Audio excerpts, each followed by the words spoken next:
নিজের থেকে 10 বছরের ছোট নিজের বোনকেই তোমার বিয়ে করতে লজ্জা করলো না জান? বাবার কড়া কণ্ঠের প্রশ্নে আরামে সোফায় গা এলিয়ে বসলো জাওয়ান। দুহাত দুদিকে বাড়িয়ে বাবার দিকে তাকিয়ে এসে বলল। আর কতবার এক কথা বলতে হবে বাবা? জাওয়ানের থেকেও তীব্রভাবে চেঁচিয়ে উঠলেন আরহাম শিকদার। রাগী কণ্ঠে তিনি বললেন।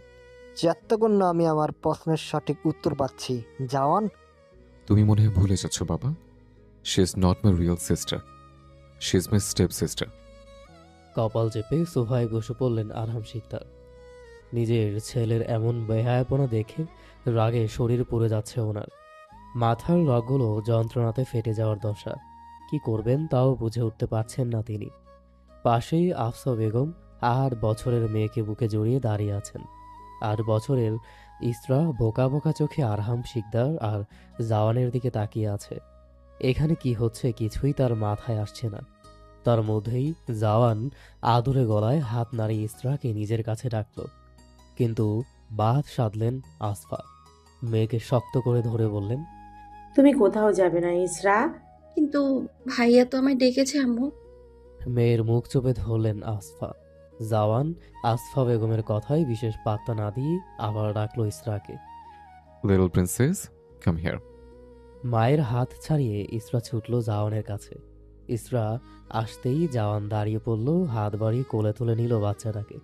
এই দৃশ্য দেখে তেতে উঠলেন আরহাম শিকদার। তড়িৎ গতিতে এগিয়ে এসে জাওয়ানের কোল থেকে ছিনিয়ে নিলেন ইসরাকে। পর মুহূর্তে গমগমে কণ্ঠে তিনি জবাব দিলেন। তুমি আর ওকে ছুবে না। এই খেলনা বিয়ের সব কাগজ আমি ছিঁড়ে ফেলবো। ইসরাকে কোল থেকে নামিয়ে সেন্টার টেবিল থেকে জাওয়ান আর ইসরা বিয়ের কাবিননামা খানা নিয়ে নিলেন। মাঝখান বরাবর টেনে ধরে মিনিটেই কাগজখানা ছিঁড়ে কুচি কুচি করে ফেললেন আরহাম। জাওয়ান শান্ত চোখেই চেয়ে কাগজখানা ছিঁড়তে দিল বাবাকে। ওনার ছেঁড়া শেষ হতেই সে শুধালো। এমন আর 10টা কাবিননামার কপি আমার কাছে আছে বাবা। তুমি যে এটাকে নষ্ট করে ফেলবে তা আমি আগে থেকে জানতাম। চুপ করো বেয়াদব ছেলে। আমি এখনই সব ব্যবস্থা করছি। পডিয়াতে তোমার ছোট চাচ্চুর কাছে তোমাকে পাঠানোর। তার আগে তোমাদের ডিভোর্সের ব্যবস্থা করছি আমি। সোফা থেকে নিজের ফোনটা তুলে নিলেন আরহাম শিকদার। ডায়াল লিস্ট ঘেঁটে কেউ একজনকে কল দিলেন তিনি, কিন্তু অপর পাশের ব্যক্তি কলটা রিসিভ করল না। বিরক্তিতে কপাল কুঁচকে নিলেন আরহাম শিকদার। পরনের পাঞ্জাবির বাম হাতায় কপালের ঘামটুকু মুছে নিলেন তিনি। প্রয়োজনের সময় কোনো কিছুই সঠিকভাবে পাওয়া যায় না। যেমন এখন ওনার পারিবারিক উকিল মিস্টার খান ফোন তুলছেন না। বাবার এহেন ব্যবস্থা দেখে ফের শুধালো জাওয়ান। তুমি যদি ভেবে থাকো মিস্টারকে ছেড়ে দেব তাহলে তুমি ভুল বাবা। হে দেহে প্রাণ থাকতে আমি অন্তত সুস্থ মস্তিষ্কে ইস্টাকে ছাড়ছি না। জাওয়ানের এহেন ধমকে আসফা বেগম মুখ খুললেন। কড়া সুরে তিনি বললেন। তোমার লজ্জা হওয়া উচিত জামান। আমি তোমার মা হই আর ইসরা তোমার বোন। আপনি কেবলই আমার বাবার বিবাহিত স্ত্রী, আমার কোনো মা নন। আর সেই অনুসারে ইসরাও আমার কোনো বন্টন নয়। অপমানে থমথমে মুখে চুপসে গেলেন আসফা। এই বেয়াদব খাটতেরা ছেলের সাথে কথা বলাটাই ওনার ভুল। শুধুমাত্র নিজের ছোট্ট মেয়েটার ভবিষ্যৎ জড়িয়ে আছে বলেই তিনি এখনও এখানে দাঁড়িয়ে আছেন। নয়তো ঘন্টা আধেক আগেই নিজের ঘরে চলে যেতেন। মেয়েটাকে এই ছেলের সাথে একা ছাড়াটাই ওনার ভুল ছিল, যা এখন হাড়ে হাড়াই টের পাচ্ছেন আসফা। তুমি কি চাইছো জান? সরাসরি বলবে। ইসরাকে। জাওয়ানের সহজ সরল স্বীকারোক্তি দেখে দীর্ঘশ্বাস ছাড়লেন আরহাম শিকদার। কঠিন কণ্ঠে তিনি বললেন। সম্ভব না। কেন? কেন সম্ভব না? কারণ ও তোমার ছোট বোন হয়। আমি মানলে তো? দুপুর গড়িয়ে সন্ধ্যা নেমেছে ধরণীতে। নিজের রুমে মাথা নিচু করে বসে আছে ফারিস জাওয়ান। তার হাত ছুঁয়ে ফোঁটা ফোঁটা লাল তরল মেঝেতে গড়িয়ে পড়ছে। সেদিকে কোনো হুঁশ নেই ফারিসের। চোখে মুখেও নেই ব্যথার ছিটে ফোঁটা চিহ্ন। রোবটের মতোই অনুভূতি শূন্য চোখে সামনে তাকিয়ে আছে সে। অস্পষ্ট কণ্ঠে মুখে শুধু একটা কথাই জপছে ফারিস। সে আমার, আমার মানে আমারই। She is my obsession. ছাড়ব না ওকে। ফারিসের সামনেই পড়ে আছে কাচের ভাঙা অংশ। মিনিট দুয়েক আগে ঘরে ফিরে রাগের বশে সেন্টার টেবিলে ঘুষি মেরেছিল সে, যার ফলে ঝরঝর করে ঘুরিয়ে গিয়েছিল টেবিলটা। কাচের ভাঙা অংশগুলোই গেঁথে গিয়েছিল ফারিসের শক্তপোক্ত হাতে। মুহূর্তেই ডান হাতের নিম্নভাগ সম্পূর্ণটাই কেটে গেছে। ভয়ে ভয়েই ছোট ইসরা ধীর পায়ে এগিয়ে এসে উকি দিল জাওয়ানের ঘরে। মেয়েটা ঝুঁকতেই তার ফ্রকের লম্বা গোলাপি অংশটা মেঝেতে ছড়িয়ে পড়ল। মেঝের দিকে তাকিয়ে থাকা জাওয়ান পাশে তাকাতেই দেখতে পেল ইসরার জামার অংশটা। ছেলেটা ঘাড় বাঁকিয়ে তাকালো ইসরার দিকে। কেটে যাওয়া হাতটা সরিয়ে দিল পিঠের পেছনে। ছোট বাচ্চাটা রক্ত দেখে ঘাবড়ে যেতে পারে বলে নিজেকে যথেষ্ট শান্ত রেখে ইসরাকে ডাকলো জাওয়ান। Princess, come here. কাছে আসো। দরজার আড়ালে সরে গেল ইসরা। মলিন কণ্ঠে বলল সে। যাব না, আম্মু তোমার কাছে যেতে নিষেধ করেছে। পিঠের পেছনের হাতটা মুষ্টিবদ্ধ করে নিল জাওয়ান। সঙ্গে সঙ্গেই রক্তের স্রোত বাড়ল। সাদা শার্টের পিঠের সম্পূর্ণ অংশটা ভেসে গেল রক্তে। বাচ্চাটার ব্রেইন ওয়াশ করছে ভালোই। বাঁকা হাসলো ফারিস। কিছু করবো না, আসো। ছোট ছোট কদমে জাওয়ানের রুমে ঢুকলো ইসরা। জাওয়ানের পাশে এসে বসলো বাচ্চাটা। ছোট ছোট চোখে পরখ করলো মেঝেতে ছড়িয়ে থাকা কাচের টুকরোগুলোকে। পরপর জাওয়ানের দিকে তাকিয়ে ভয়ার্ত কণ্ঠে সে শুধালো। তোমাকে ভয় লাগে আমার? গম্ভীর মুখশ্রীখানা শিথিল করার ব্যর্থ চেষ্টা করলো জাওয়ান। কিঞ্চিত ঠোঁট এলিয়ে এসে বলল। কেন? তুমি কথায় কথায় রাগ করো, সব ভেঙে ফেলো। জাওয়ান বিস্তর হাসল। ইসরার ছোট দু হাত নিজের বাম হাতে পুরে শব্দ করে চুমু খেলো হাতে। একইভাবে দ্বিতীয় চুমুটা খেলো ইসরার কপালে। আদুরে কণ্ঠে শুধালো তাকে। আমি আর তোমার ভয়ের কারণ হব না, লিটল গার্ল। অনেক দূরে চলে যাবো তোমার থেকে। তখনই ফিরবো যখন তুমি আমাকে আর ভয় পাবে না। ফারিসের কথায় কৌতূহলী কণ্ঠে প্রশ্ন করল ইসরা। কোথায় যাবে তুমি? জানি না। আমি চলে গেলে কি তুমি আমায় ভুলে যাবে? দুপাশে মাথা নাড়ল ইসরা, যার উত্তর হ্যাঁ, ও হতে পারে আবার নাও। তার জানা নেই। মসৃণ বিছানা ছেড়ে ধরফরিয়ে উঠে বসল ফারিস। রুম জুড়ে শীতাতপ নিয়ন্ত্রণ থাকা সত্ত্বেও ঘেমে আছে তার পুরো শরীর। ফারিসের কপাল জুড়ে খেলা করছে একরাশ সিল্কি চুল। টেবিল ল্যাম্পের লাল আলোর আবছা আলো আধারিতে সামনের দেওয়ালের ফ্রেমগুলোর দিকে তাকিয়ে চিৎকার করে বলে উঠল সে। তুমি আমাকে বলতে পারবে না, আমি বলতে দেব না। তোমার একমাত্র ভবিষ্যৎ এবং ভবিতব্য হবে ফরিস জাওয়ান শিকদার। আলাস্কা যুক্তরাষ্ট্রের সবচেয়ে বড় অঙ্গরাজ্য। পাহাড় আর জঙ্গলে ঘেরা এক অপার প্রকৃতির ভাণ্ডার। বরফে ঢাকা এই রাজ্যের ঘন অরণ্যে ভাল্লুক, মুজ, কারিবু আর নেকড়ের মতো বন্য প্রাণীর বিচরণ। পাহাড়ি রাস্তার উঁচু নিচু গর্তে বেষ্টিত পথগুলো সাদা বরফে আচ্ছাদিত হয়ে আছে। বরফের আস্তরণে ঢালু রাস্তাগুলো পিচ্ছিল হয়ে আছে।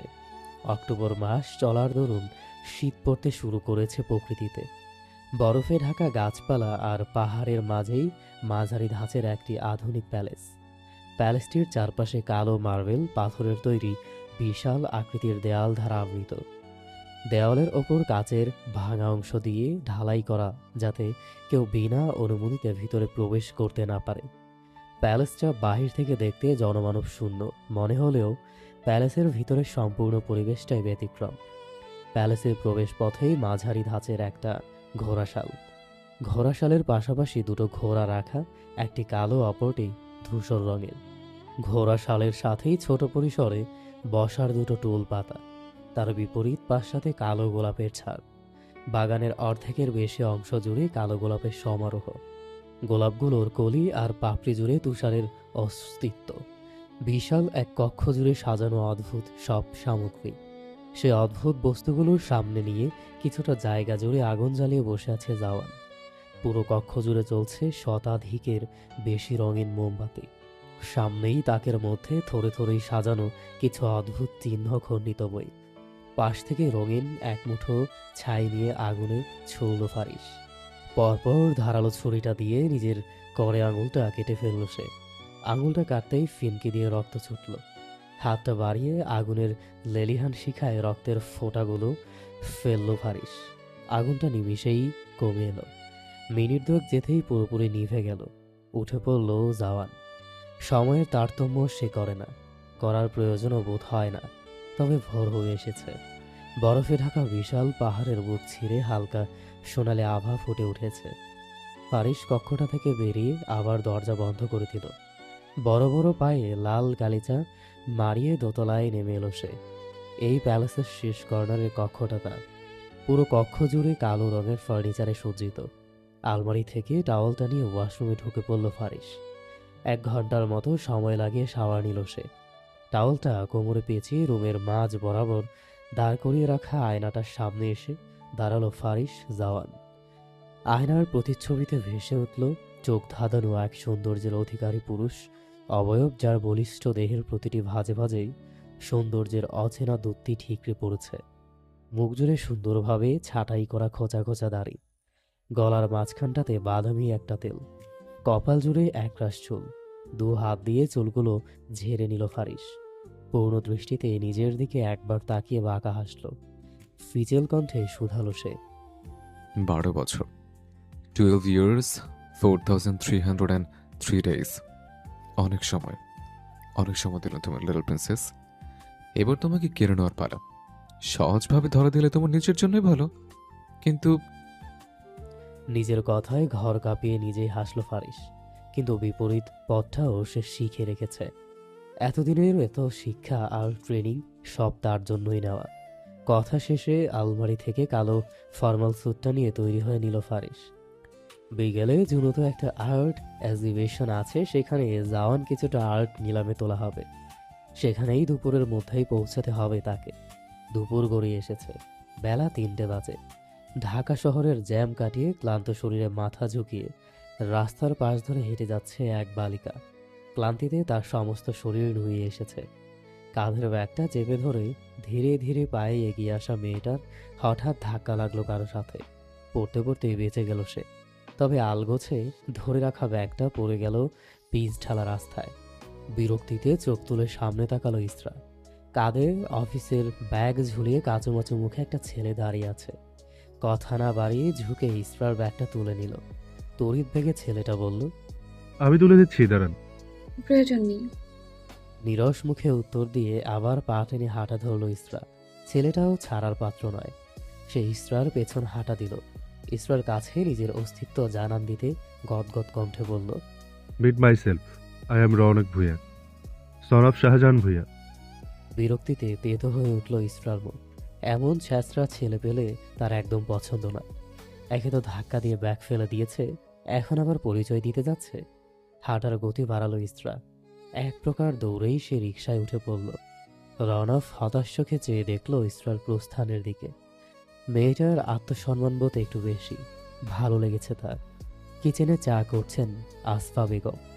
লিকার করা শেষ, এখন দুধ ঢেলে কাপে ঢেলে নেওয়া বাকি। আরাম শিকদার বাগানে বসে আছেন। একটু আগেই আসফাকে ডেকে চা চেয়েছিলেন। চাটা কাপে ঢালতেই কিচেনে ঢুকলো ইসরা। মায়ের পাশে দাঁড়িয়ে পেছন থেকে জড়িয়ে ধরল আসফা বেগমকে। মেয়েকে জড়িয়ে ধরতে দেখে আহ্লাদি কণ্ঠে আসফা বেগম শুধালেন, তোকে চা দিব আম্মু? মায়ের জিজ্ঞাসু প্রশ্নে ক্ষণিক নীরবতায় নিমগ্ন থেকে ইসরা শুধালো, না জানো আম্মু। কিছু বলবি ইস্যু? হুম। ব্যস্ত হাতে কাজের ফাঁকে আসফা বেগম বললেন, দাঁড়া, তোর বাবাকে চাটা দিয়ে আসি, পরে এসে তোর কথা শুনছি। উদাসীন দৃষ্টিতে সামনের পুকুরের দিকে তাকালো ইসরা। পাশাপাশি দুটো রাজহাঁস পুকুর জুড়ে সাঁতার কাটছে। ফের একটা হাঁস থেমে ছোট একটা পুঁটি মাছ ধরে মুখে পুরে নিল। অন্য সময় হলে দৃশ্যটা মুগ্ধ করত ইসরাকে। মুগ্ধ হয়ে সোনালি রোদ পড়া পুকুরটা চোখ ভরে দেখত সে। কিন্তু এখন কিছুই তার চোখে ভালো লাগছে না। চোখ ফিরিয়ে কিচেন থেকে বেরিয়ে সামনের খোলা বারান্দায় গিয়ে দাঁড়ালো ইসরা। বিকেলের নরম রোদ এসে মেঝে জুড়ে বিছিয়ে আছে। ইসরা দাঁড়াতেই এক টুকরো রোদ এসে তার ফর্সা মুখশ্রী জুড়ে পড়ল। রোদ পড়তেই চিকচিক করে উঠল ইসরার বাদামি চোখ জোড়া। মিষ্টি বাতাসে জড়িয়ে দিল কাঁচা হাতে করা খোপার এলো চুলগুলো। দোতলার এই জায়গাটাতে দাঁড়ালে সামনের বাগানটা স্পষ্ট দেখা যায় দোতলা বিশিষ্ট শিকদার ভিলা। নিচতলায় লাইভ কিচেন, ড্রয়িং, ডাইনিং সহ গেস্ট রুম আর আরহাম শিকদারের বিশাল কনফারেন্স রুম। অপরতলার পূর্ব দিকটাতে আরহাম শিকদার আর আসফা বেগমের ঘর। তারপর লম্বা একটু বারান্দার মতো জায়গা, তার পাশেই রান্নাঘর। পরের ঘরটা ইসরার। একেবারে শেষের কর্নারের ঘরটা ফারিসের, যা আজ 12 বছর ধরেই ফাঁকা পড়ে আছে। মাঝে সাঝে সাইমা খালা ঘরটা সাজিয়ে গুছিয়ে ধুলো ঝেড়ে আবার দরজা দিয়ে রাখে। ইসরা যায় না ওই ঘরে, তার যাওয়া বারণ। একবার আসফা বেগমের চোখ ফাঁকি দিয়ে রুমটাতে প্রবেশ করাতে তিনি ইসরার সাথে পাক্কা 3 দিন কথা বলেননি। সেই থেকে ইসরার শিক্ষা হয়েছে, ওই রুমের দৌড় আর সে মারায়নি। ভাবনা ছেড়ে নীল আকাশে চোখ রাখল সে। আকাশটা মেঘাশূন্য হলেও মন খারাপের বিষণ্ণতায় ঢেকে আছে ইসরার মন আকাশ। শরীরটা কিঞ্চিত খারাপ। আজকাল হঠাৎ হঠাৎ কাউকে স্বপ্ন দেখে শেষ রাতে তার ঘুম ভেঙে যায়। মানুষটার মুখটা ঝাপসা, তারপর পুরো রাত আর ঘুম আসে না। মনে হয় যেন কেউ তাকে ডাকছে। পশ্চাতে ভোরের সূর্য উঠতেই সবকিছু স্বাভাবিক হয়ে যায়। আবার চোখ লেগে আসে ইসরার। হাতের কাজ সেরে ধীর পায়ে আসফা বেগম এসে মেয়ের পাশে দাঁড়ালেন। আঁচলে হাতটা মুছতে মুছতে ডাক দিলেন ইসরাকে। কি বলবি বলছিলি তখন? এবার বল আম্মু। মায়ের কথায় ধ্যান ভাঙে ইসরার। পাশ ফিরে একবার দেখলেন আসফা বেগমের বয়সের ছাপে নুয়ে পড়া ফর্সা মুখশ্রীখানা। বয়সের আগেই বুড়িয়ে যাচ্ছে তার মাটা। তার মধ্যে এই কথা শুনলেই আবার চিন্তা করা শুরু করবে। এর থেকে ভালো ঘুম ভেঙে গেলে সে আজ থেকে বই নিয়ে পড়তে বসবে। ঠোঁট এলিয়ে হাসার চেষ্টা করলো ইসরা। রেঞ্জিনের সুরে আসফা বেগমকে বলল, কালকে তুমি, আমি আর বাবা মিলে বড় কোনো রেস্টুরেন্টে যাব। অনেক দিন হয়েছে আমরা কোথাও যাই না। এই কথা বলবি বলে এত সিরিয়াস মুখ করে আমাকে ডেকেছিস? খিলখিলি হেসে উঠল ইসরা। আগের থেকে এখন একটু হালকা লাগছে। এমনিতে হয়তো রোজ এক সময় ঘুম ভেঙে যায়, আর সে কিনা কি ভেবে মাথা ব্যথা করছিল। বাবাকে বলে রেখো। আচ্ছা বলবো। আমাকে 1 কাপ চা করে দিবে? মাথাটা খুব ধরেছে। তুই রুমে যা, আমি নিয়ে আসছি ঘর। কথা বাড়ালো না ইসরা। মিষ্টি এসে মায়ের পাশ কাটিয়ে রুমের উদ্দেশ্যে পা বাড়ায়। সন্ধ্যা পড়ে এসেছে। কিছুক্ষণের মধ্যেই মাগরিবের আজান পড়বে। রুমে গিয়ে অজু সেরে নিল ইসরা। জুনুর একটি বিলাসবহুল অ্যাপার্টমেন্টে গোপন কক্ষে হাত পা বাঁধা অবস্থায় পড়ে আছে স্টিফেন। পুরো শরীর জুড়ে শুকিয়ে যাওয়া রক্তের চিহ্ন। নারকীয় মৃত্যু যন্ত্রণায় সব পদ্ধতি ব্যবহার করা শেষ তার উপর। একটু আগেই কিছু কালো পোশাকধারী গার্ড এসে চিকেন ম্যারিনেট করার মতো তার শরীরেও লবণ মরিচ মাখিয়ে গেছে। বীভৎস আর্তনাদে উন্মাদের ন্যায় চিৎকার করেছিল স্টিফেন, কিন্তু চিৎকারের শব্দগুলো গলা ছাড়িয়ে গার্ডদের কান অবধিও পৌঁছায়নি। তারা প্রফেশনাল হাতে কাজ সেরে বেরিয়ে গিয়েছিল ঘরটা থেকে। না জেনে করে ফেলা ভুলটার জন্যই এত আয়োজন করে শাস্তি দেওয়া হচ্ছে স্টিফেনকে। তার একমাত্র দোষ, সে ফারিস জাওয়ানের পেছনে গোয়েন্দা হিসেবে নিয়োজিত ছিল তার শত্রুর পক্ষের হয়ে। সুইজারল্যান্ড থেকে বেশ কিছুদিন আগেই স্টিফেন নিউ ইয়র্কে এসেছিল। সপ্তাহখানেক হয়েছে স্টিফেনের আমেরিকা আসা। এসেছে বললে ভুল হবে, তাকে হায়ার করে আনা হয়েছিল। সুইজারল্যান্ডে একটি গোয়েন্দা সংস্থা আছে স্টিফেনের, শ্যাডো ইন্টেল ব্যুরো। সবে কয়েক মাস হয়েছে তার সংস্থার। খ্যাতি নাম যশ তেমন নেই বললেই চলে। যার দরুন এত বড় পেইন্টারের বিরুদ্ধে প্রমাণ খোঁজার অফার আশায় লোভ সামলাতে না পেরে আমেরিকা পাড়ি জমিয়েছিল সে। অন্ধকার ঘরে হঠাৎ কারো দাবনীয় পদ শব্দে চমকে উঠল স্টিফেন। চারিদিকে হন্তদন্ত হয়ে চোখ বোলাতেই দরজার পাশ দেখতে পেল বিশাল দানবীয় এক ছায়া। তার বুঝতে বাকি রইল না যে তার মৃত্যু খুব সন্নিকটে। তার মৃত্যুর পর তার পরিবার জানবে কিনা বা ডেড বডিটাও দেখবে কিনা সন্দেহ। এই 1 সপ্তাহে তা ভালোই বোঝা হয়েছে স্টিফেনের। পদশব্দের মালিক এসে থামল স্টিফেনের থেকে ঠিক গুনে গুনে 1 হাত দূরত্বে। লম্বা চওড়া গড়নের মানবকে দেখেই গা হিম হয়ে আসলো স্টিফেনের। এসি ঘরেও দরদর করে ঘামছে সে। চুলের ফাঁক গলিয়ে সেই ঘাম কপালে পৌঁছেছে। হাত পা বাঁধা থাকা সত্ত্বেও ছটফট শুরু করল স্টিফেন। তার ভঙ্গভঙ্গি দেখে এই জানান দিচ্ছে যে ক্ষমা করে দাও, এমন ভুল আর জীবনেও হবে না। বাদামি চোখের অধিকারী সেই মানব ইশারায় গার্ডদের স্টিফেনের মুখ খুলে দিতে বলল। দীর্ঘক্ষণ পর ছাড়া পেয়ে প্রাণ ভরে দম নিল স্টিফেন। কাতর কণ্ঠে ঝরঝরে ইংরেজি গুটি কয়েক শব্দে আর্জি জানালো সেই ছায়া মানবকে। ছেড়ে যাও প্লিজ, আমার প্রাণ ভিক্ষা দাও ফারিস। স্টিফেনের কথায় সমস্ত ঘর কাঁপিয়ে হেসে ওঠে সেই মানব। হালকা আলো আধারিতে ঘেরা ঘরটাতে হাসির শব্দটা ভয়ঙ্কর অদ্ভুতুরে শোনালো। ডান হাতের তর্জনী আর বৃদ্ধা আঙুলের সাহায্যে কপালের মাঝ বরাবর ঘর্ষণ করল ফারিস। মুহূর্ত পর গম্ভীর কণ্ঠে শুধালো। ফারিস জনের ডিকশনারিতে ক্ষমা নামক কোনো ওয়ার্ড নেই। কথা শেষে অন্ধকার হাতড়ে বডিগার্ড থেকে নিজের রিভলভারটা হাতে নিল ফারিস। রিভলভারটা লোড করা আছে আগে থেকেই, তারপরও আরও একবার দেখে নিল তা। পরক্ষণেই এক গগনবিধারী চিৎকারে কেঁপে ওঠে সেই কক্ষ। সাউন্ডপ্রুফ থাকায় সেই চিৎকার রুমের দেওয়াল ভেদ করে বের হতে পারেনি। স্টিফেনের কপালের মাঝ বরাবর গুলিটা করেছে ফারিস। পিনকি দিয়ে রক্ত ঝরছে স্টিফেনের কপাল থেকে। তরপাতে তরপাতে শেষ নিঃশ্বাস ত্যাগ করে সে। রক্তের ছিটেগুলো ছিটকে এসে পড়ল ফারিসের সাদা শার্টটাতে। বিরক্তির সহিত সরে গেল ফারিস। জানোয়ারের রক্ত তার গায়ে পড়েছে। অসহ্যকর। ফারিস হাত বাড়াতে একটা গাঢ় টাওয়াল বাড়িয়ে দিল। টাওয়াল ধারা শরীর থেকে যতটা সম্ভব রক্ত মুছে নিল ফারিস। রাত 2টো বাজে। শহরের অর্ধেক মানুষের ঘুমিয়ে পড়েছে। পিনপতন নীরবতায় চেয়ে আছে আলাস্কা শহর। প্যালেসের সবচেয়ে ওপরের ঘরটা ফারিসের পেইন্টিং রুম। 4টে বড় বড় টেবিলের ওপর পেন্টিংয়ের জিনিস থরে থরে সাজানো। তুলি, প্যালেট, ক্যানভাস, পেন্সিল, রাবার থেকে রং সবই আছে তার সংগ্রহে।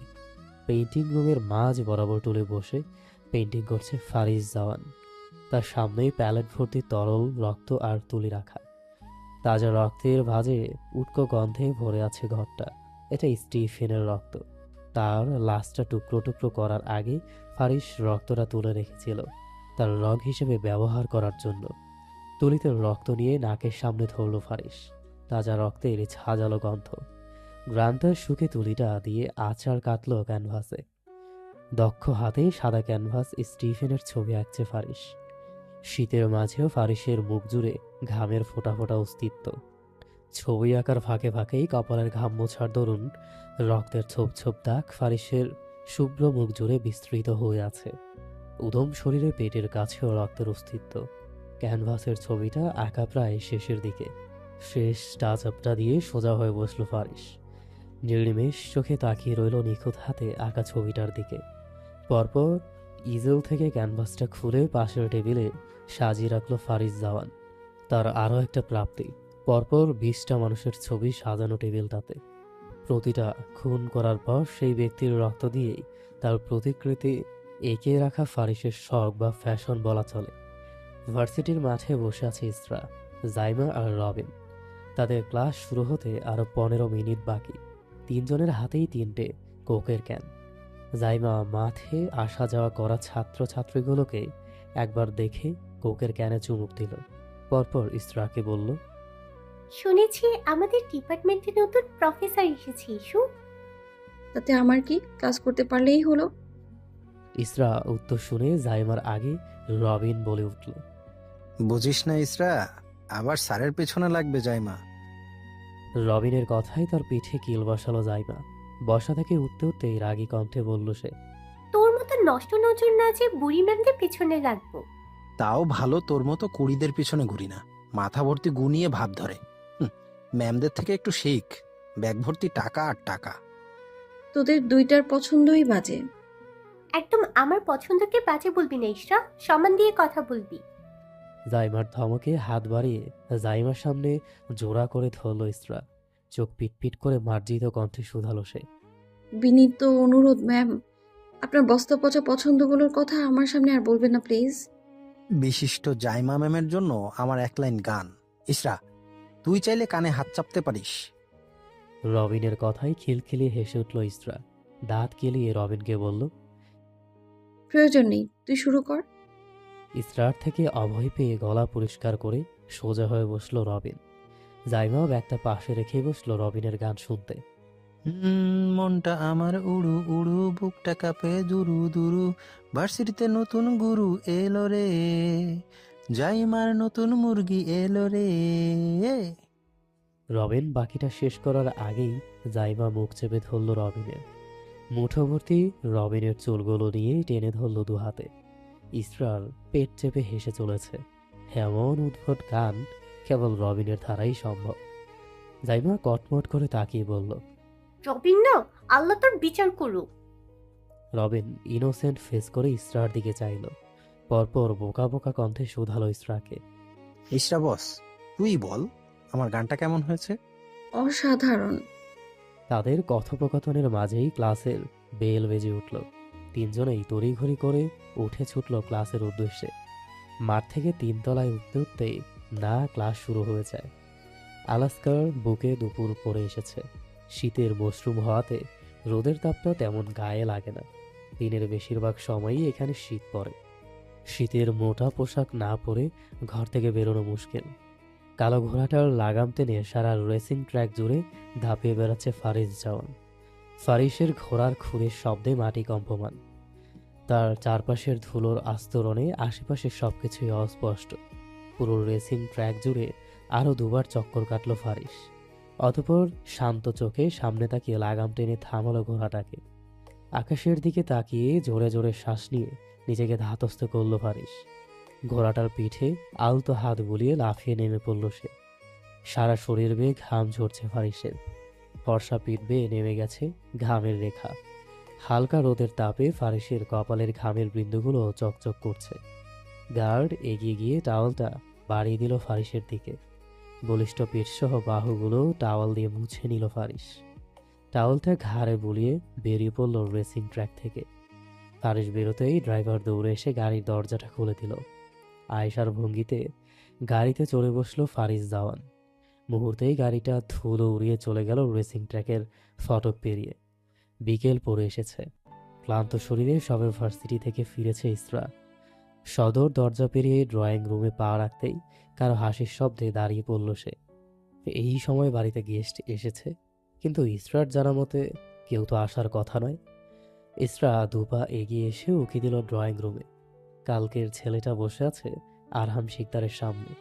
তার পাশেই মধ্যবয়স্ক দুজন নরনারী। গতকালকের ঘটনাটা মনে পড়তেই তেতে উঠল ইসরা। কাদের ব্যাগটা মেঝেতে ছুঁড়ে লোকগুলোর সামনে গিয়ে চেঁচিয়ে উঠল সে। কি সমস্যা আপনার? কালকে ইচ্ছে করে ধাক্কা দিয়ে আমার ব্যাগ ফেলে দিয়েছিলেন, এখন আবার বাড়িতে এসে দাঁত কেলিয়ে চা খাচ্ছেন? ইসরার চিৎকারে ভদ্রলোক আর ভদ্রমহিলা দুজনেই দাঁড়িয়ে পড়লেন। মেয়ের এমন ব্যবহারে থতমত খেলেন আরহাম শিকদার। তিনি উঠে এসে ইসরার মাথায় হাত বুলিয়ে বললেন, কি হয়েছে আম্মু? এমন আচরণ করছো কেন? বাবা, এই লোকটা কালকে ইচ্ছে করে ধাক্কা দিয়ে আমার ব্যাগ ফেলে দিয়েছিল, আর একটু হলে আমিই পড়ে যেতাম। ইসরার অভিযোগে রাউনফ উঠে এলো। কাচুমাচু মুখে শুধালো সে। কালকের ঘটনাটা ভুলক্রমেই ঘটেছিল, এর মধ্যে আমার কোনো হাত ছিল না। আর যাই হোক, তার জন্য সরি। আপনার সরি আপনার পকেটে রাখুন। ইসরার চেঁচামেচিতে কিচেন থেকে ছুটে আসলেন আস্থা বেগম। কুটুমের সাথে ইসরার এমন বাজে ব্যবহার দেখে রাগে মাথা গরম হয়ে উঠল ওনার। মেয়ের হাত টেনে ধরবেন ভেবে হাত বাড়ালেন তিনি। তার আগেই রনফের মা উঠে এলেন। আলতো হাতে ইসরার হাত ধরে অমায়িক হাসলেন তিনি। ইসরাকে টেনে নিজের পাশে বসালেন ভদ্রমহিলা। কোমল কণ্ঠে তিনি বললেন, আমার ছেলের ব্যবহারের জন্য আমি দুঃখিত মা। আগে বসো, একটু পানি পান করো। নরম চোখে ভদ্রমহিলার দিকে তাকালো ইসরা। ওনার কথার প্রত্যুত্তর কি দিবে ভেবে পেল না সে। এত কোমল কণ্ঠের আর্জির বিপরীতে কি বলা যায়? আমি আমি দুঃখিত আন্টি, এমন বাজে ব্যবহার করা উচিত হয়নি আমার। আসলে ইসরাকে নিজের দিকে টেনে নিলেন আতিফা ভূঁইয়া। হাসি হাসি মুখে বললেন, আমি কিচ্ছুটি মনে করিনি মেয়ে, শান্ত হও। জি। মায়ের আর ইসরার এমন মিষ্টি কথোপকথন সামনে সোফায় বসা রৌনক গভীর চোখে চেয়ে দেখল। মেয়েটা এত কোমল কণ্ঠে কথা বলতে পারে। উফ, রওনফের কানে কানে কেউ যেন বলে গেল, রওনফ তুই শেষ। রওনক ভূঁইয়াকে ঘায়েল করার জন্যই আল্লাহ এই মেয়েকে তৈরি করেছেন। আতিফা ভূঁইয়া আরহাম শিকদারের দিকে তাকিয়ে মার্জিত ভঙ্গিমায় বললেন, ভাই সাহেব, এই মিষ্টি মেয়েটাকে আমার ছাই বড্ড যত্ন করে সাজিয়ে রাখবো। আমার শোকেছে এমন একটা পুতুল বহুদিন ধরে খুঁজছিলাম। আমার রওনাপের জন্য দিবেন? তাহলে আমার চাঁদের পাশে আরেকটা চাঁদ উঠবে।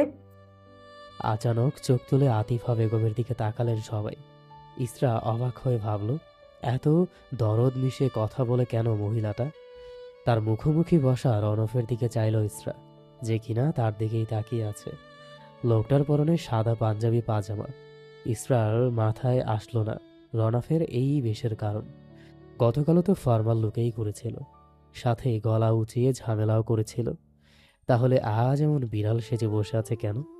আরহাম শিকদার উত্তর দেওয়ার আগেই আসফা বেগম এগিয়ে এলেন। মিষ্টি সুরে বললেন, আমাদেরও রনককে ভালো লেগেছে আপা। সত্যি বলতে এমন সুপাত্র কেউই হাতছাড়া করবে না। অর্ধাঙ্গিনীর সাথে তাল মিলিয়ে আরহাম শিকদারও বললেন, তাহলে তো কোনো সমস্যা নেই। না ভাই সাহেব, আরও একটা সমস্যা আছে। আতিফার কথায় অন্ধকার হয়ে এলো আসফা বেগমের মুখ। আবার কি সমস্যা হলো? কি সমস্যা আপা? ইশরাহ, তুমি রাজি? কেমন লাগলো তোমার রহনককে? ইসরা আর চোখে আরেকবার তাকালো রহনফের দিকে। লোকটা তার দিকে উৎসুক দৃষ্টিতে তাকিয়ে আছে। লাজুক কণ্ঠে ইসরা শুধালো, আম্মু বাবা জানেন। আমাদের আপত্তি নেই আপা। আপনারা অনুমতি দিলে ইশরাহকে এক জোড়া বালা পরাতাম আমি। মাথা নাড়িয়ে হ্যাঁ বোঝালেন সবাই। আতিফা ব্যাগ থেকে সোনার মতো বালা জোড়া বের করলেন। ইসরার চিকন হাত জোড়া টেনে সোনার বালা জোড়া পরিয়ে চুমু খেলেন হাতে। তৃপ্তির হাসি আসলো রওনক। সব এত সহজ হবে ভাবতেই পারনি সে। এই ঝাঁজের রানীও কোমল কণ্ঠে কথা বলতে পারে। বাহ! নিজের ঘরে বসে অ্যাসাইনমেন্ট বানাচ্ছে ইসরা। আর কয়েকটা লাইন লিখলেই সমাধান হয়ে যাবে অ্যাসাইনমেন্টটা। হাতের গতি বাড়ালো সে শব্দটা লিখে কলমটা টেবিলে রেখে পড়া টেবিলেই মাথা নামিয়ে শুয়ে পড়ল ইসরা। পিঠ থেকে কোমর অবধি ব্যথায় টনটন করছে। কোমর নিয়ে বসে থাকা দায়। সন্ধ্যা থেকে একইভাবে সোজা হয়ে বসে থাকার দরুন এমন হয়েছে। সোজা হয়ে চেয়ার ছেড়ে দাঁড়ালো ইসরা। বেড সাইড টেবিল থেকে ফোনটা হাতে নিতেই বেজে উঠল তার। আননোন নাম্বার থেকে কল এসেছে। মনে মনেই নাম্বারটা একবারও আওড়ালো ইসরা। তার চেনা পরিচিত কোনো নাম্বার নয়। তাহলে এত রাতে কে কল দিল? অবহেলায় ফোনটা বিছানায় ছুঁড়ে ফেলল ইসরা। পরিচিত নাম্বার হলে ধরত, কিন্তু অপরিচিত নাম্বারের ফোন ধরার মানেই হয় না। খোলা চুলগুলো হাত খপা করে ওয়াশরুমে ঢুকে পড়ল সে। এশার নামাজটা আদায় করা বাকি। ঘড়ির কাঁটা 11:15 ছুঁই ছুঁই। অজু শেষে সবাই ওয়াশরুম থেকে বেরিয়েছে ইসরা। আলমারি থেকে জায়নামাজটা নিতেই বিকট শব্দে আবারও তার ফোনটা বেজে উঠল। বিরক্তিতে এগিয়ে এসে ফোনটা রিসিভ করল ইসরা। ঝাঁঝালো কণ্ঠে ফোনের অপর প্রান্তের ব্যক্তিটাকে শুধালো, কি সমস্যা ভাই? দেখছেন ফোন তুলছি না, তবু ছ্যাঁচড়ামো করে কল দিয়েই যাচ্ছেন। বেগম, একটু তো মার্জনা করুন। এত কর্কশ কণ্ঠে কথা বললে বুকে লাগে। রওনফের কণ্ঠ শুনে ফোনটা কান থেকে নামিয়ে নাম্বারটা আরেকবার দেখল ইসরা। এই লোক তার নাম্বার জোগাড় করেছে কোথা থেকে? এই নাম্বারটা মা, বাবা, জাইমা আর রবিনই জানে শুধু। তাহলে ইসরা কোনো সারা শব্দ না পেয়ে পুনরায় হ্যালো বলল রওনফ। হ্যালো। ভাবনা ছেড়ে কথায় ফিরল ইসরা। অনুসন্ধানী কণ্ঠে রওনফকে প্রশ্ন করল, আমার নাম্বার কোথায় পেয়েছেন? তোমাদের গলির মোড়ে একটা পোস্টারে লেখা ছিল। আতকে উঠল ইসরা। তার নাম্বার গলির মনে পোস্টারে লেখা? মানে কি? ছেলেটা মজা নিচ্ছে নাকি? ফাজলামো করছেন? ইসরার প্রশ্নে গমগমে কণ্ঠে রওনফ বলল, তুমি আমার বেআইন হও যে ফাজলামি করতে যাব? কোন পোস্টারে দেখেছেন? ছবি পাঠান। কেন? আমার নাম্বার পোস্টারে পোস্টারে কে ছড়াচ্ছে তা দেখা লাগবে না আমার? ফাজলামি করছিলাম। মুখ বাঁকালো ইসরা। টেবিলের খোলা বইটা বন্ধ করেই শক্ত কণ্ঠে শুধালো, হাসি আসলো না আমার, ফোন রাখলাম। এই এই শোনো। 2 মিনিট সময় দিলাম, যা বলার দ্রুত বলে শেষ করুন। রণব দৃঢ় কণ্ঠে অকপটে আওড়ালো, মা বলছিল বিয়ের ডেটটা ফিক্সড করতে। সামনের মাসে অফিসের কাজে দেশের বাইরে যাব। তার আগে বিয়েটা সেরে ফেললে ভালো হতো। কি বলো তুমি? উম, তুমি রাজি? বাবা আর আম্মু রাজি থাকলে আমার আপত্তি নেই। বিস্তর হাসল রণব। আকাশের দিকে তাকিয়ে চোখ বন্ধ করেই মন কঠোরিতে আটকে চাইল ইসরার সুন্দর মুখশ্রীখানা। মায়ের সাথে কথা বলার সময়ে সেই সুন্দর হাসিটা। তার ভাবনার মাঝেই ইসরা বলল, 2 মিনিট শেষ। কলটা কেটে দিল ইসরা। ফোনটা রেখে জায়নামাজটা বিছিয়ে নিয়ত বাঁধল সে। ভালোভাবেই নামাজ আদায় করে মোনাজাত ধরল ইসরা। সবার জন্য একে একে দোয়া করা শেষ। অক্ষিপটেই ভেসে উঠল এক ঝাপসা যুবকের ছবি। চাঁদ বদন তাহার মুখখানা। চোখ বন্ধ করেই যাকে সুপুরুষ বলা যায়। মুহূর্তেই চোখ মেলে তাকালো ইসরা। হামিন পড়ে উঠে পড়ল জায়নামাজ থেকে। সে ভাববে না ওই মানুষটার কথা। মাকে দিব্যি কেটেছে ইসরা। জায়ানের কথা ভাববে না সে। এমনকি ছোটবেলার ওই খেলার ছেলের বিয়েটা নিয়েও না। ওটা সত্যিকারের বিয়ে হলেও ফারিস জাওয়ান তার খোঁজ নিত। 12 বছরে একবার হলেও দেশে ফিরত। বরের অধিকার নিয়ে ইসরার সামনে দাঁড়াতো, কিন্তু সে তেমন কিছুই করেনি। বছরে একবার বাবার ফোন দিয়ে বেঁচে থাকাটা জানান দেয়। ইসরার জীবনে এই অবধিই মানুষটার অস্তিত্ব। হঠাৎ ইসরার সরল মনে একটা প্রশ্নের তীব্র খোঁচা লাগলো। আচ্ছা, ফারিস জাওয়ান কি বিদেশে বিয়ে করেছে? এই জন্যই কি দেশে আসতে চায় না? পুরুষটা কেমন হয়েছে দেখতে? জিভ কাটল ইসরা। কি ভুল চিন্তাভাবনা মাথায় আনছে সে। বিধাতা তার ভাগ্যে যা লিখেছে তাই হবে। মাকে আর কষ্ট দিবে না সে। রাতের নিকষ কালো অন্ধকারের মাঝেও পূর্ণিমার পূর্ণ চাঁদের আলোয় চারপাশ পরিষ্কার। চাঁদের শুভ্র রূপলি আলোয় ম্লান করে মন মাতানো রূপ ধারণ করেছে প্রকৃতি। ছাদের ভেতর সোফাটাতে বসে আছেন আরহাম শিকদার। হাতে ওনার স্মার্টফোনটা। আকাশের দিকে তাকিয়ে গভীর চিন্তায় মগ্ন আরহাম শিকদার। আজ খুব করে ওনার ফারিসের মায়ের কথা মনে পড়ছে। জীবনের প্রথম ভালোবাসা, সহজে ভোলার মতো নয়। ওনার শেষ চিহ্ন হিসেবে ফারিসই শুধু আছে আরহাম শিকদারের কাছে। মাহারা ছেলেটা আজ 12 বছর ওনার কাছে নেই। পাক্কা এক যুগ। ছেলেটা এখন দেখতে কেমন হয়েছে আরহাম শিকদার জানেন না। সেই যখন আমেরিকা পাঠিয়েছিলেন তখন আরহামের চোখ ভর্তি ছিল রাগের স্ফুলিঙ্গ। মনে ছিল তুমুল ঝড়। পেছনে না তাকিয়ে বড় বড় পায়ে এয়ারপোর্টে ঢুকে পড়েছিল ছেলেটা। তাকালে দেখতে পেত এক অসহায় বাবার হতাশাগ্রস্ত চেহারা। তারপর দেখতে দেখতে কত সময় পেরোলো। ভাবনা রেখে ফোনের সাইড বাটনে প্রেস করলেন আরহাম। কল দিলেন ফারিস দিয়ে সেভ দেওয়া নাম্বারে। প্রথমবার এই কলটা রিসিভ করলো ফারিস। গম্ভীর কণ্ঠে শুধালো সে। হ্যালো। দীর্ঘশ্বাস ছেড়ে মলিন কণ্ঠে আরহাম শিকদার জিজ্ঞেস করলেন, কেমন আছো ফারিস? যেমনটা থাকার জন্য দেশের বাইরে পাঠিয়েছিলাম তেমনটাই আছে। ছেলে যে এমন তেরা উত্তর দিবে তা ভালোই জানে আরহাম শিকদার। ভনিতা না করেই তিনি বললেন, ইসরার বিয়ে ঠিক করেছে আরফা। খবরটা তোমাকে জানানোর প্রয়োজন বোধ হলো। আচানক গলার সুর বদলালো ফারিস। কাট কাট কণ্ঠে শুধালো সে। আপনার স্ত্রী একটু বেশি উঠছেন শিকদার সাহেব। ওনাকে জানিয়ে দিবেন ফারিস জাওয়ানকে যাতে দেশে আসতে বাধ্য না করেন। উনি তোমার মা হয় জাহান? একটু তো সম্মান দাও। আমার কোনো মা নেই। একজন ছিল, সে মরে গেছে। আরহাম শিকদারের বুক চিরে বেরিয়ে আসলো হতাশাগ্রস্ত শ্বাস। ছেলেটা কাউকে পরোয়া করে না, এমন অদ্ভুত হলো কিভাবে? Anything else? না। ফোন রেখে দিল ফারিস। আশাহত হয়ে বেতের সোফাটাতে পিঠ এলিয়ে দিলেন আরহাম শিকদার। তিনি ভেবেছিলেন এক জীবনে ছেলেটাকে কিছুই দিতে পারেননি। মা হারানোর পর অনাদরে অবহেলায় ছেলেটা বড় হয়েছিল। অবশেষে 18 বছর হতেই ইসরাকে চেয়েছিল। তখনও তিনি দূর দূর করে তাড়িয়ে দিয়েছিলেন। এখন ইসরার বয়স বেড়েছে, আগেরকার মতো আর ছোট নেই। তাই এইবার বিয়ের কথা ভাবাই যায়। সেই বিষয় ভেবেই ছেলেকে ফোন দিয়ে ইসরার বিয়ের কথা জানিয়েছিলেন। ভেবেছিলেন ইসরার কথা শুনে কিছুটা নরম হবে ফারিসের মন, দেশে ফিরতে রাজি হবে। কিন্তু তার কথাই তেমন কিছুই মনে হলো না আরহাম শিকদারের। দক্ষ হাতে পাঞ্চিং ব্যাগটাতে একের পর এক ঘুষি মেরে যাচ্ছে ফারিস। রাগে তার কপালের মাঝ বরাবরের সব রগগুলো নীল হয়ে আছে। শেষ পাঁচটা দিয়ে থামলো ফারিস। পাঞ্চিং ব্যাগটা চেপে ধরে তীক্ষ্ণ কণ্ঠে শুধালো, A lot has happened. Enough is enough. This time you want or not, I'll take you away, little girl. I thought I would fly in the open sky for a few more days. But your mother can bear it. তোমার brain wash করা? দেখাচ্ছি তোমার মাকে। বিয়ে করা গোছাচ্ছি, babe. Faris হাতের gloves খুলে ছুঁড়ে মারল মেঝেতে। ঘুম ঘুম চোখে মাঝারি ধাঁচের একটা পার্সেল হাতে বিছানায় বসল ইসরা। পার্সেলটাতে আদৌ কি আছে জানা নেই তার। ইসরার জানা মতে সে এই সপ্তাহে কোনো প্রোডাক্টে অর্ডার করেনি। তাহলে পার্সেল আসলো কোথা থেকে? বুঝে আসলো না ইসরার। ডেলিভারি বয়কে বলেছিল ঠিকানা ভুল করেছে হয়তো, কিন্তু বক্সের ওপর গোটা ইংরেজি অক্ষরে লেখা ইসরা জাওয়ান শিকদার। নামটা দেখেই অভ্যন্তরীণে কাঁপন ধরল ইসরার।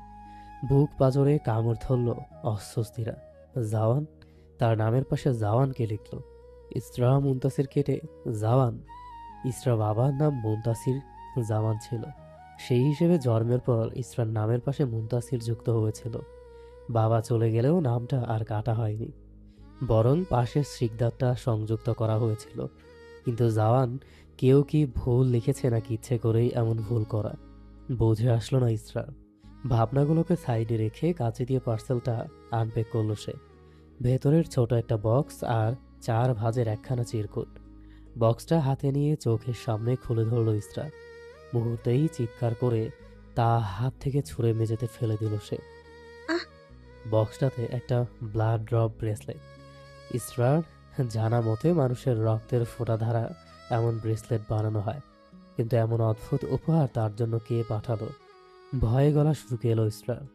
কাপা হাতে চিরকুটটা ভাঁজ মেলল। পরক্ষণেই আবারও সে উঁচে উঠল। চিরকুটটাও রক্ত দিয়ে লেখা। রক্ত দিয়ে লেখার কারণে অক্ষরগুলো কালো বর্ণ ধারণ করেছে। গা গুলে উঠল ইসরা। দৌড়ে বিছানা থেকে নেমে হুড়মুড়িয়ে ওয়াশরুমে ঢুকল সে। মিনিট 5 পর নিজেকে ধাতস্থ করে হাত মুখে পানি ছিটিয়ে বেরিয়ে এলো ওয়াশরুম থেকে। ফের বিছানাতে চোখ বন্ধ করে মাথা চেপে বসলো ইসরা। পরপর উঠে গিয়ে মেঝে থেকে চিরকুট আর ব্রেসলেটটা তুলে নিল। ব্রেসলেটটা মুঠোয় নিয়ে চিরকুটটা পরার নিমিত্তে ভাঁজ খুলল ইসরা। চিরকুটে লেখা ছিল, বিয়ে করছো লিটল গার্ল? তুমি ভেবেছো এত সহজে আমার থেকে মুক্তি পাবে? রিয়েলি? আমি ফিরছি বেবি গার্ল। 12 বছর হিসেব তোলা আছে। এত কিছু বাকি রেখেই বিয়ের পিড়িতে উঠবে? নো নো, ইতি হিওর ডেস্টিনি। চিঠিটা জুড়েই হুমকির বাক্য ছিল নাকি অধিকারবোধ, ঠিক বুঝল না ইসরা। তবে চিঠিটার মাধ্যমে অপর প্রান্তের ব্যক্তিটি খুব জোরালোভাবেই নিজের অস্তিত্ব জানান দিতে চাইল মনে হলো তার। চিঠিটা রেখে আবার ব্রেসলেটটার দিকে নিরস মুখে চাইল ইসরা। ব্রেসলেটটা দেখতেই ইসরার মনে হলো কেউ হয়তো নিছক ফাজলামি করে এমন অদ্ভুত উপহার পাঠিয়েছে। না হলে কেউ নিজের শরীরের আসল রক্ত দিয়ে, আর যাই হোক, ইসরাকে গিফট পাঠাবে না। এত ভালো সম্পর্ক ইসরার সাথে কারো নেই। তার পুরো পৃথিবী জুড়ে কেবল বাবা মা আর জাইমা। রবিন বা জাইমা কেউই এতটা সাহসী না যে নিজের শরীর থেকে রক্ত দিয়ে এমন ব্রেসলেট বানাবে বা চিরকুট লিখবে। চিঠিটা ভাঁজ করে রাখলো। আপাতত এসব নিয়ে মাথা ঘামানোর ইচ্ছে নেই ইসরার। পরপর পার্সেলটা বক্সটাতে জিনিসগুলো রেখে বইয়ের তাকটাতে তুলে রাখলো সে। অন্য কেউ এগুলো দেখলে কেলেঙ্কারি হয়ে যাবে। আলমারিতে রাখলে আসফা বেগম চোখে পড়ার সম্ভাবনা আছে, তাই সেই রিস্ক নিল না ইসরা। নিজের রুম থেকে বেরোতে গিয়েও থামলো সে। গভীরভাবে শ্বাস টেনে ছাড়ল। শান্ত মনেই মাথা থেকে পার্সেলটা চিন্তা ঝেড়ে রুম থেকে বেরোলো। পেপার হাতে সামনে চায়ের কাপ নিয়ে ডাইনিং টেবিলে বসে আছেন আরহাম শিকদার। ইসরা এসে ওনার পাশে চেয়ারে বসলো। মেয়েকে বসতে দেখে পেপারটা সরিয়ে স্নেহের দৃষ্টিতে ইসরার দিকে চাইলেন আরহাম। অমায়িক হেসে শুধালেন তিনি। তোমার মাকে নাকি বলেছিলে কোথাও ঘুরতে যাবে? তুমি যাবে? আজ আমি একদম ফ্রি। কেউ যদি সাথে নেয় তাহলে আমি যেতে রাজি আছি। চেয়ার থেকে উঠে এসে আরহাম শিকদারের গলা জড়িয়ে ধরল ইসরা। আদরে আদরে কণ্ঠে শুধালো। নিব বাবা। মেয়ের মাথায় স্নেহের হাত বুলিয়ে আরহাম শিকদার আদেশ করলেন। আগে নাস্তাটা শেষ করো। তোমার মাকে বলবে যাতে দুপুরের রান্নাটা না করে। নিজের জায়গায় এসে বসলো ইসরা। সামনের প্লেটটা উল্টে পরোটা নিয়ে বাটিতে সবজি সাজিয়ে জগ থেকে পানি ঢেলে নিল।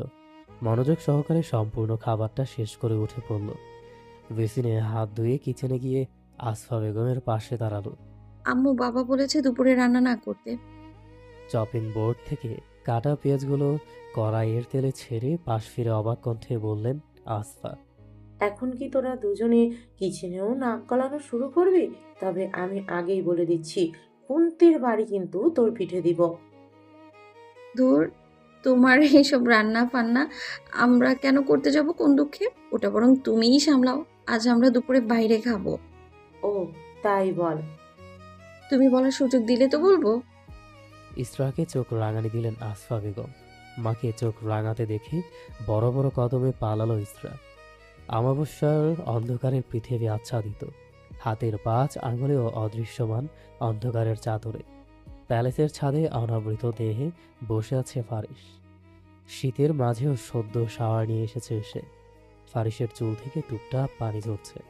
শীতল বাতাসে অনর বসে আছে সে। সামনে 101টা মোমবাতি জ্বলছে। হালকা শীতল বাতাসে মোমবাতির আগুন নিভু নিভু হয়ে জ্বলছে। মোমবাতির লালচে আলো আধারে অদ্ভুত সুন্দর দেখাচ্ছে ফারিসকে। বারবার শ্বাস প্রশ্বাস নিঃসরণ ও গ্রহণের ফলে তাল মিলিয়ে ওঠানামা করছে ফারিসের প্রশস্ত বুক। শীতের প্রকোপে ক্ষণ ক্ষণ পরপর ঢোক গেলার দরুন গলার অ্যাডমোস আপলখানা ধীরে নড়ছে। লালচে খয়েরি রঙে ওষ্ঠজোড়া শীতের তীব্রতায় ফাটল ধরেছে। জিভ দিয়ে ঠোঁট ভিজিয়ে চোখ খুলল ফারিস দেওয়ান। মনে মনেই কিছু একটা পড়ল সে। অতঃপর সামনে সাজিয়ে রাখা প্রয়োজনীয় সামগ্রীর মাঝ থেকে লাল রঙের মায়ার ধুলোর চিমটি পরিমাণ ধুলো নিয়ে সামনের ক্যানভাসে থাকা ইসরার ছবিটা মেদহীন উদরের অংশখানা ছুঁয়ে দিল ফারিস। পরপর হাতখানা বাড়িয়ে চেপে ধরল ইসরার কোমল ওষ্ঠজোড়ায়। ঘুমের ঘোরে নড়ে চড়ে উঠল ইসরা। ফারিস ফের মিনমিনিয়ে উচ্চারণ করল কিছু শব্দ। সামনের অগ্নিকুণ্ডে ছুড়ে দিল মুঠো ধুলো। আচানক ধর্মরিয়ে বিছানায় উঠে বসল ইসরা।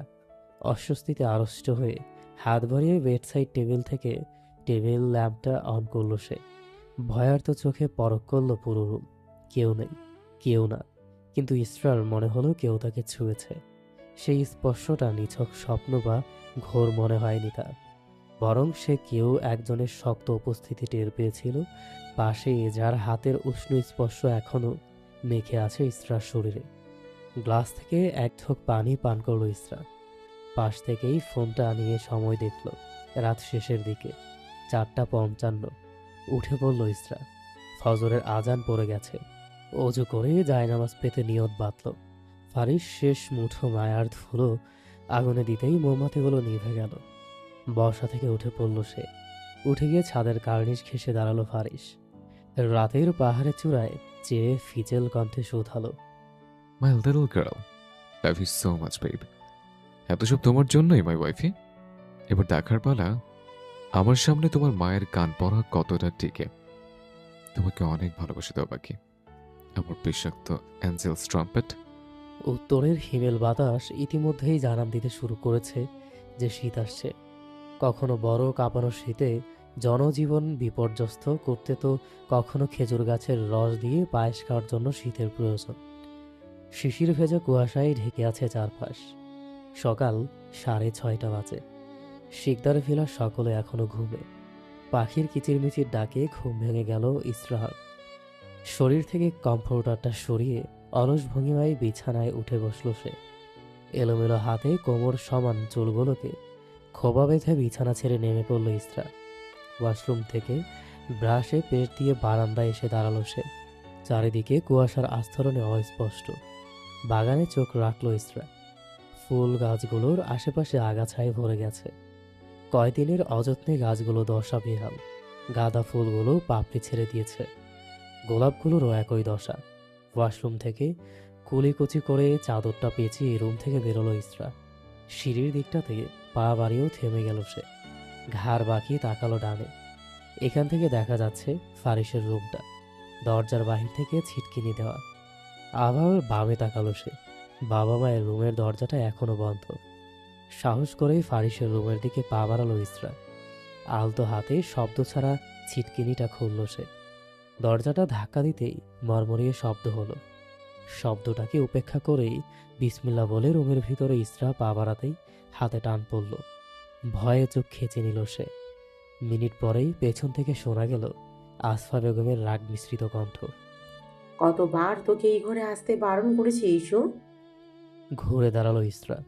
অপরাধী কণ্ঠে একটু মিথ্যা বানিয়ে বলল সে, কিছু শব্দ আসছিল এই রুম থেকে, তা দেখতেই এসেছিলাম। তাতে তোর কি? আসফা বেগমের চিৎকারে নিজের ঘর থেকে বেরোলেন আরহাম শিকদার। ঘুমু ঘুমু চোখে চশমাটা পরে বললেন, সকাল সকাল কি শুরু করলে আশপা? আরহাম শিকদারের কণ্ঠ পেয়ে দ্বিগুণ তেতে উঠলেন আসফা। হ্যাঁ, এখন তো সব দোষ আমার। তোমার মেয়ে সাধু। হয়েছেটা কি না বললে বুঝবো কিভাবে যে কে সাধু আর কে অসাধু? আরহাম শিকদারের কথায় হেসে উঠল ইসরা। ফের মায়ের মুখের দিকে তাকিয়ে সে গম্ভীর হয়ে উঠল। অবাক কণ্ঠে প্রশ্ন করল, কিন্তু ফারিস জাওয়ান তো ওই ঘরে এখন আর থাকে না আম্মু। উনি চলে গেছেন যে আজ 12 বছর পেরিয়েছে, তবু এত সাবধানতার কারণটা কি? ইসরা, আম্মু আমি সত্যি ক্লান্ত তোমার এত সব বাধার নিয়মে। যে নেই তার ঘরে আসাও নাকি নিষেধ? ফার্স্ট থাকলে এক কথা ছিল। কৌতূহলী চোখে মেয়েকে পরখ করলেন আসফা। মেয়ের হঠাৎ এমন পরিবর্তন, এতটা যে ফারিস জাওনের পক্ষ পাতিয়ে কথা বলছে, এত সাহস কবে বাড়ল ইসরার? আসফা বেগমের অবচেতন মনে কাঁটা বিঁধল। ছেলেটা না থেকেও যেন ওনার সংসারের সবটা গ্রাস করে বসে আছে। আরহাম শিকদার আর ইসরা দুজনেই যেন ফারিস জাওয়ানের বিশ্বস্ত সৈন্য। প্রভুর ভক্তি তাদের শিরায় শিরায়। কথা বাড়ালেন না আসফা। এইখানে কথা বাড়িয়েও লাভ নেই। দ্রুত পায়ে এগিয়ে এলেন নিজের ঘরের দিকে। পেছনে রেখে গেলেন দুটো অবাক সত্তাকে। আসফা বেগমের রওনাফের মায়ের সাথে একবার কথা বলা প্রয়োজন। সব কিছু ওনার হাত থেকেই ফসকে যাওয়ার আগেই মুঠো শক্ত করতে হবে। ভার্সিটির ব্যালকনিতে মন মরা হয়ে দাঁড়িয়ে আছে রবিন আর ইসরা। জাইমা আজ আসেনি, সে নাকি গ্রামের বাড়িতেই বিয়ে খেতে গেছে। রবিন আর ইসরা ক্লাস শেষ হয়েছে যে 10 মিনিট হবে। ক্লাস থেকে বেরিয়েই তড়িঘড়ি পায়ে করিডোরের শেষ মাথায় এসে দাঁড়িয়েছিল ইসরা। তার দেখা দেখি রবিনও ব্যাগটা কাঁধে চাপিয়ে দৌড় দিয়েছিল ইসরার পিছু পিছু। অনেকক্ষণ সময় পেরোলেও ইসরা এখনও টু শব্দটি করেনি। ইসরার এমন শান্ত রূপ সহ্য হলো না রবিনের। মিনিটে 20টা কথা বলা মেয়ে এতক্ষণ ধরে চুপচাপ, বিশ্বাস হচ্ছে না তার। রবিন বিরক্তি মেশানো কণ্ঠে শুধালো, ভাই তুই কি মৌনব্রত করেছিস নাকি? প্রত্যুত্তর করল না ইসরা। ব্যালকনির পাশ ঘেঁষে থাকা বরই গাছটার দিকে চাইল সে। সবে ফুল আসতে শুরু করেছে গাছটাতে। তবুও কি সুন্দর লাগছে বরই গাছটা। শীতের রোদে সবুজ পাতাগুলো জলজল করছে। নীরবতা ভেঙে ইসরা বলল, আচ্ছা রবিন, তোর কাছে ভালোবাসা মানে কি? জানি না ভাই, আমি এত কঠিন বিষয় বুঝি না। একটু সহজ করেই বল তাহলে। আচ্ছা, যেমন ধর আগলে রাখা, পাশে থাকা, অসুস্থতায় মাথায় হাত বুলিয়ে দেওয়া। আর বলতে পারছি না। কিন্তু ফারিসের সাথে আমার তেমন কোনো স্মৃতিই নেই, তবুও ওনার কথা আমার মনে পড়ছে, মনও পুড়ে। ইসরার কথা শুনে চক্ষু ছানা বড়া করে তার দিকে তাকালো রবিন। ইসরার মুখে এই নাম আর জীবনেও শোনেনি সে। তার জানা মতে ইসরার ডিকশনারিতে প্রেম ঘটিত কোনো বিষয় নেই। কৌতূহল না দমিয়ে প্রশ্ন করল রবিন, এই ফারিস আবার কে? তোর মুখে এই নাম তো আগে কখনো শুনিনি। রবিনের প্রশ্নে চুপ হয়ে গেল ইসরা। সৎ ভাই বলবে নাকি স্বামী, কি তার পরিচয়? দ্বিধায় পড়ে গেল ইসরা। হাফসাফ করে উঠল সে। তাদের সম্পর্কের সমীকরণটা এত জটিল হতে গেল কেন? সবার মতো সহজ হলেও তো পারত। ফারিস জাওয়ান দেশে থাকলে কি এমন ক্ষতি হতো? সে কি পারত না ফিরতে? আক্ষেপে বুকে জ্বালা ধরল ইসরার। বল। জানি না, এমনিই বললাম। এমনি এমনি তুই মানুষের নাম বলছিস? বিষয়টা হজম হচ্ছে না ঠিক। গোয়েন্দাগিরিতে নাম লেখালি নাকি? ধুর, আচ্ছা বাদ দে, চল যাই, অনেকক্ষণ ধরে দাঁড়িয়ে আছি। হুম। ভার্সিটি থেকে বেরিয়ে পড়ল রবিন আর ইসরা। দুপুরের মধ্যভাগ। বাড়ি ফিরতে ফিরতে বিকেল গড়াবে, তাই দুজনেই ঠিক করলো সামনের রেস্টুরেন্ট থেকে খেয়ে একসাথে বাড়ি ফিরবে। ইসরার ভার্সিটির সামনে গাছের ছায়ায় গাড়িতে হেলান দিয়ে দাঁড়িয়ে আছে রওনাফ। পরনে তার কালো শার্ট আর ক্রিম কালারের প্যান্ট। এই দুই রঙের মিশেলে অদ্ভুত সুন্দর ঠেকছে ছেলেটাকে। শুভ্র সুন্দর হওয়াতে সবেতে মানায় রওনাফকে। শার্টের পিঠের অগ্রভাগ ঘামে ভিজে চুপচুপ হয়ে গেছে। পকেট থেকে রুমালটা বের করেই মুখটা মুছে নিল রওনাফ। মেয়েটা আজ ভার্সিটি থেকে বেরোবে না নাকি? কতক্ষণ ধরে দাঁড়িয়ে আছে সে। আকাশের দিকে তাকিয়ে মুক্ত কণ্ঠে রওনাফ শুধালো, ও রব, আপনার মুনতাসির বান্দিকে আল্লাহর ওয়াস্তে আমার সাথে দেখা করিয়ে দিন। আজ যে দাঁড়িয়ে থাকতে পারছি না। আকাশ থেকে চোখ নামিয়ে সামনে তাকাতেই চোখাচোখি হলো ইসরা আর রওনাফের। খুশিতেই চিকচিক করে উঠল রওনাফের দু চোখ। রাস্তা ক্রস করে সোজা ইসরার সামনে এসে দাঁড়ালো সে। রওনফ দাঁড়াতেই ভূত দেখার মতো চমকে উঠল ইসরা। সে কিছু বলবে তার আগেই রওনফ শুধালো, কেমন আছেন সাহেবা? ভালো ভালো, আপনি? আলহামদুলিল্লাহ। তা আপনি হঠাৎ এখানে? তোমার সাথে দেখা করতে এলাম। পূর্ণ দৃষ্টিতে ইসরাকে একবার দেখল রওনফ। সাধারণ একটা মেয়ে, তবু কি অসাধারণ সুন্দর দেখাচ্ছে তাকে। পরপর মুচকি এসে মাথা চুলকে রওনফ শুধালো, সামনে একটা রেস্টুরেন্ট আছে, চলো বসে কথা বলি, সাথে একটু কিছু খাওয়াও হলো। সকালের পর থেকে আর কিছুই খাওয়া হয়নি কাজের চাপে। ইসরা চুপ করে পাশে দাঁড়ানো রবিনের দিকে চাইল। গর্দবটা অবাক চোখে সব দেখছে, কিছুই বুঝতে পারছে না। নীরবতা কাটিয়ে ইসরাকে প্রশ্ন করল রবিন। তুই যাবি ইস্যু? আমি তাহলে যাই। রবিনের বাকি কথা শেষ করার আগেই তার মুখ থেকে কথা কেড়ে নিল রনক। স্নেহের কণ্ঠে আদেশ দিল। তুমিও আসো ভাইয়া, মুনতাসির কমফোর্ট ফিল করবে। কথা শেষে আগে আগেই হাঁটা ধরল রওনক। পকেট থেকে গাড়ির চাবিটা বের করে নিল সে। ইসরাও পা বাড়ালো রওনকের পেছনে, কিন্তু তার ব্যাগ টেনে ধরল রবিন। নিচু কণ্ঠে প্রশ্ন করল। এই ছেলেটাই ফারিস? না, তাহলে কে?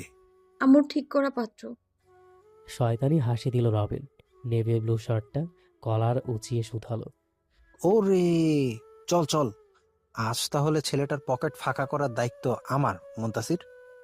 জড়সড় অবস্থা সোফায় বসে আছে ইসরা। বিকেল 5টা বাজে। কিছুক্ষণ পরেই মাগরিবের আজান পড়বে। ইসরার সামনের ট্রি টেবিলের ওপর আতিফা বেগম বিয়ের শাড়ি আর গহনাগুলো মেলে রেখেছেন। ওনার পাশে বসেই আসফা বেগম বেনারসি শাড়িটা উল্টে পাল্টে দেখছেন। দেখা শেষে গদগদ হয়ে তিনি শুধালেন। মেরুন রংটায় ইস্যুকে দারুণ মানায় আপা। আর রওনাপের শেরওয়ানিটা কি রঙের? আতিফা হাসলেন। গর্বের সহিত বললেন তিনি। সাদা রঙের শাড়িটা আপনার সত্যি পছন্দ হয়েছে আপা? জি। আতিফা বেগম ঘুরে এবার ইসরার দিকে ফিরলেন। ওনার মুঠোয় ইসরার হাত জোড়া নিয়ে অমায়িক হেসে বললেন। তোমার সব পছন্দ হয়েছে মা? তোমার মা কল দেওয়ার পর রওনাপ নিজে সকালে শপিংয়ে গিয়ে সব দেখে দেখে পছন্দ করে কিনে এনেছে। আমাকে যেতে বলেছিল, কিন্তু আমার অত সময় কই। রওনাপে পছন্দ আছে বলতে হবে। ভাই সাহেবকে একটু ডাকেন আপা। বিয়ের দিন তারিখটা নিয়ে কথা বললে এরপর আমরা উঠতে হবে। সন্ধ্যা পরে এলো বলে। ইসরা দাঁড়িয়ে পড়ল। মাথাটা ধরে এসেছে তার। এখানে বসে থাকতে ইচ্ছে হচ্ছে না। ইসরা নম্র কণ্ঠে বলল। তুমি বসো মা, আমি বাবাকে ডেকে দিচ্ছি। ইসরা যেতেই আবার গয়না দেখায় ব্যস্ত হয়ে পড়লেন আতিফা আর আসফা। কোন শাড়িটা কোন দিন পরবে সেটাও ঠিক করে নিল তারা। রাত 1টা, নিস্তব্ধ প্রকৃতি। দূরে কোথাও বন্য নেকড়েরা ডেকে চলেছে দল বেঁধে। বরফের আস্তরণে পথঘাট সব অস্পষ্ট। লাল, নীল, হলুদ সহ বিভিন্ন রঙের আলোয় মুখরিত হয়ে আছে বার। সাউন্ড সিস্টেমে মাঝারি সাউন্ডে ইংলিশ গান বাজছে। তার তালে তালে আশালীন পোশাক পরে কোমর দোলাচ্ছে কিছু আমেরিকান তরুণী বার ডান্সার। আর তা উপভোগ করছে বারের সকলে। বারের শেষ কর্নারে সামনাসামনি বসে আছে ফারিস জাওয়ান আর আরসালান আতাকুল। আরসালানের পেছনে দুজনে গার্ড দাঁড়িয়ে, দুজনের হাতেই বন্দুক ধরা। আরসালান আর ফারিসের হাতে 2 গ্লাস ড্রিঙ্কস। সামনে সেন্টার টেবিলের ওপর চিপস আর বারবিকিউ চিকেন রাখা। বাম হাত বাড়িয়ে আরসালান এক চুমুক অ্যালকোহল পান করে তাকালো ফারিসের দিকে, যে কিনা মনোযোগ সহকারে বারের চারপাশটা পরখ করছে। ফারিসের উদ্দেশ্য আরসালান অফার করল। Give me the racing track. In return, as many dollars as you want will enter your account. Faris অকপটে বলল। Give me your blood. ফারিসের কথায় শব্দ করে হাসল আরসালান। আরসালান আতাকুলের সাথে ফাজলামি? ইন্টারেস্টিং। আরসালান দৃঢ় স্বরে বলল। মজা করছো? একদমই না, আমার রক্ত প্রচুর পছন্দ। আর্টের কাজে কালারের বিপরীতে ব্যবহার করা যায়, অনেকটা কালার বেঁচে যাবে। এক ঢকে পুরো গ্লাস অ্যালকোহল শেষ করে ফেলল ফারিস। পকেট থেকে সাইলেন্সার ফিট করা রিভলভারটা নিয়ে গুলি চালালো আরসালানের পিছনের গার্ড দুটোর বুকে। পরপর দুটো গার্ড পড়ে গেল। ফারিস দাঁড়িয়ে পড়ল। শান্ত চোখে আরসালান সবটা পরখ করল। রক্ত আমার অ্যালকোহলের থেকে বেশি পছন্দ মিস্টার আতাকুল। দুটো কুকুর মারার জন্য সরি। বারের গার্ডগুলো ছুটে আসলো ফারিসকে ধরতে। তাদের হাতের ইশারায় থামিয়ে দিল সে। ব্লেজারের পকেট হাতড়ে 2 বান্ডেল ডলার ছুড়ে দিল ওদের দিকে। শক্ত কণ্ঠে বলল। I give off money. I give off money. Cover it all up. Otherwise, I'll make a picture of all the peoples and hang them on the wall. বড় বড় পায়ে বার থেকে বেরিয়ে গেল ফারিস। গার্ডগুলো ছুটে এসে লাশ দুটো সরিয়ে ফেলল। অন্য একজন গার্ড গিয়ে সিসিটিভি ফুটেজটা ডিলিট করে দিয়ে এলো। সব ঠিক হতে আবার গান বেজে উঠল সাউন্ড বক্সে। রমরমা হয়ে উঠল মিডনাইট বারটা যেন এইমাত্র এখানে কিছুই হয়নি। পাহাড়ের শুনশান নীরবতার বুক চিরে দাঁড়িয়ে থাকা কালো প্যালেসটার সামনে এসে থামল একটা মার্সিডিস। ফারিস দরজা খুলে বেরোলো গাড়ি থেকে। প্যালেসের গেটটা খুলে গাড়িটা ঢুকিয়ে ফের তা বন্ধ করে দিল। গাড়িটা গ্যারেজে রেখে ফারিস শীষ বাজাতে বাজাতে এগুলো প্যালেসের ভেতরে। তার মধ্যেই তার ফোনটা বেজে উঠল। রিসিভ করতেই পরপর পাশ থেকে আরহাম শিকদারের কণ্ঠটা শোনা গেল।